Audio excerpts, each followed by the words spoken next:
成班朋友有時約出嚟行山啊、練習啊咁樣吹水咁樣啦，咁嗰個時候係最享受嘅。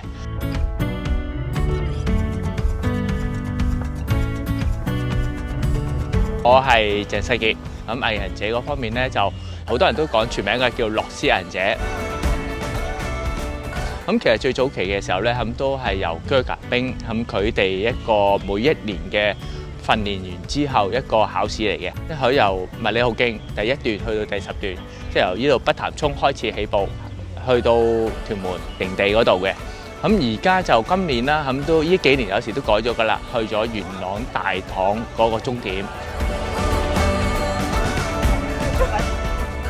自己嚟講咧，就行藝行者開始咧，就91年開始。咁嗰陣時，成班同事幾個月嘅訓練，咁比賽當日就一齊去行咁樣。咁但係我自己就上咗癮，因為嚟講好多時啲朋友都係玩1-2年到，好少話即係玩10年、20年咁樣一路玩上去嘅。咁我自己 keep 住嚟講當中都想玩嘅時候咧，咁變咗好多時都會揾唔同嘅隊去參與啦。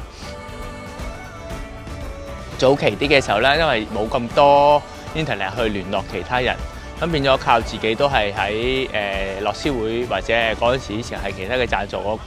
機構嗰方面，佢哋網上去睇下邊啲人係臨比賽前唔夠人啦，咁我就走去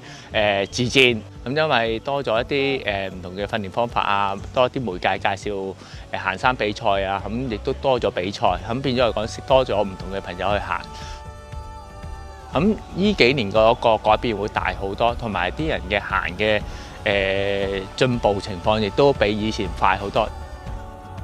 今年係第30週年，咁就有一班朋友一齊都會參與。今年嚟講就因為疫情關係啦，就 virtual 形式去行呢個藝人者。我哋啲目標啊，亞灣都係18至20之間啦。咁啲朋友應該都係前後嗰啲時間㗎啦。但係追快1個鐘咧，隨時就食唔落嘢。又嘔又剩，跟住又要拖繩。有啲朋友或者我老婆啦，都係咧其中一個支援者，支援咗10幾年㗎啦。咁佢叫 Lucinda， 咁佢都同我行咗1年藝人者嘅，之後唔肯行啦。咁就一路都係做我支援，包括另外仲有一班朋友啦，咁有個大牛仔啦，我嘅車手啦。咁嗰班支援係好緊要嘅，因為佢哋會係諗下食啲乜嘢啊，幾點鐘啊，時間啊，我哋有時可能係快咗或者慢咗，咁佢哋點樣配合？咁訓練嗰方面咧，咁基本上同翻自己啲隊友嗰方面跟時間表去練啦。咁我自己嚟講 keep 住都有啲網上賽嘅，咁但係以往就每一個星期都有賽，咁差唔多1個禮拜我有時賽2次。咁1個月可能有冇10場賽事到啦，我1年有冇40至50個賽事到嘅。咁呢2年就少咗咧，反而大家睇到我自己都係啦，咁個上個休息時間多咗，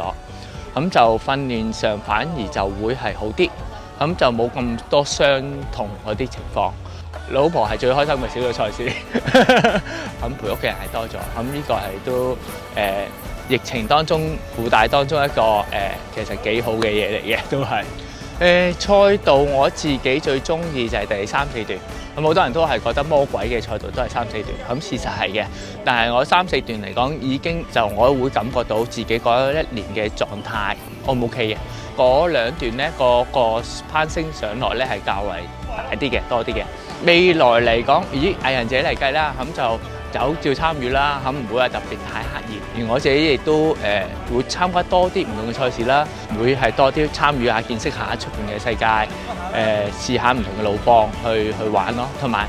其實我都50歲㗎啦，要見嘅好多嘢都見過，冇話世事無絕對一定要做某一樣嘢嘅，有時斷咗亦都唔係太介意，咁所以冇話特別刻意去一定要去到40年或者50年，簡單啲咁去諗就係順其自然啦。但係目標我哋都係以輕鬆開心完成，咁同埋都唔會特別去追嗰個時間。